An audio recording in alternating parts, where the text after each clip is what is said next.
Un soleil de plomb.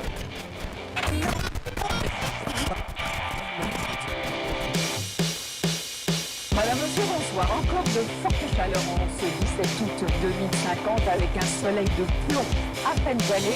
Alors, la presque bonne nouvelle, c'est que cette canicule touche à sa fin. Il va falloir tout de même attendre le passage de cette perturbation qui commence à arriver. Pourquoi? Bien tout simplement parce que l'air beaucoup plus frais est à l'arrière de la dite perturbation. Alors, il est vrai que demain matin, ce voile va s'épaissir. On va le retrouver déjà de l'Aquitaine jusqu'au nord. Vous aurez beaucoup de soleil encore sur les régions de l'Est, mais progressivement, ce voile va se décaler et à sa place, c'est un axe pluvio orageux qui va s'installer donc du sud-ouest en passant par le massif central et jusqu'à la Belgique. Et puis sur la Bretagne, ça devrait être beaucoup plus calme avec quelques averses.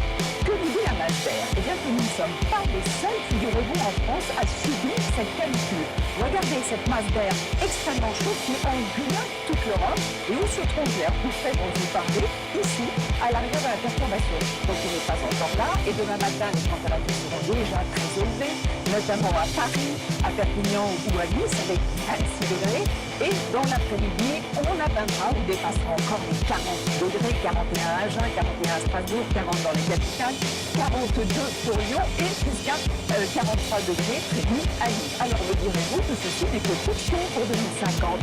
Eh bien, ne croyez pas que ce bulletin soit sorti de mon imagination, puisqu'il a été formulé avec beaucoup de sérieux par Météo France. D'ailleurs, souvenez-vous, ces températures, c'est déjà vu, la canicule de 2003 que nous avons vue en France. Voici quelques températures relevées à l'époque, jusqu'à 42 degrés à Bourdon ou à Carpentras, et même 44 degrés dans le Gard, et ça, c'était un record absolu. Alors, que nous disent les scientifiques à propos du changement climatique, qu'il est prévu jusqu'en 2050 que nous risquons d'avoir une canicule 1 été sur 4 en France.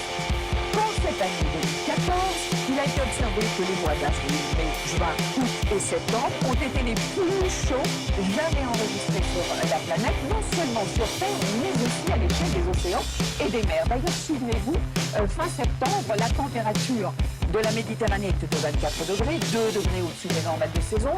De ce fait, beaucoup d'évaporation avec de l'air chaud en provenance d'Afrique, formation d'orages extrêmement violents qui, en arrivant sur Terre, ont provoqué des orages, et notamment sur le Languedoc. Alors si je vous montre ces images de la région de Montpellier, ça n'est pas pour faire du catastrophisme, mais sachez que les membres du GIEC, groupe intergouvernemental sur l'évolution du climat, estiment que ces phénomènes extrêmes vont s'intensifier dans les prochaines années, et ceci à l'échelle du globe. Regardez ce qui se passe en Arctique depuis quelques années avec la fonte progressive de la banquise de mer en été. Voici la différence de la superficie entre l'été 1996 et l'été 2014.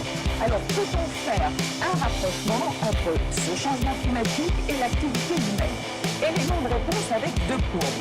En bleu, vous avez les CO2, les fameux gaz à effet de serre, et en orange, la courbe des températures. Que constate-t-on? Que de l'an 1000 à 1900, tout est très stable pour ces courbes, mais à partir de 1900, début du XXe siècle, début de l'industrialisation, eh bien, ces températures augmentent de façon extrêmement rapide et exactement en même temps que l'augmentation des émissions de gaz à effet de serre. Et devant ces faits, les membres du GIEC rappellent l'urgence de parvenir à un accord sur le climat. Bonsoir.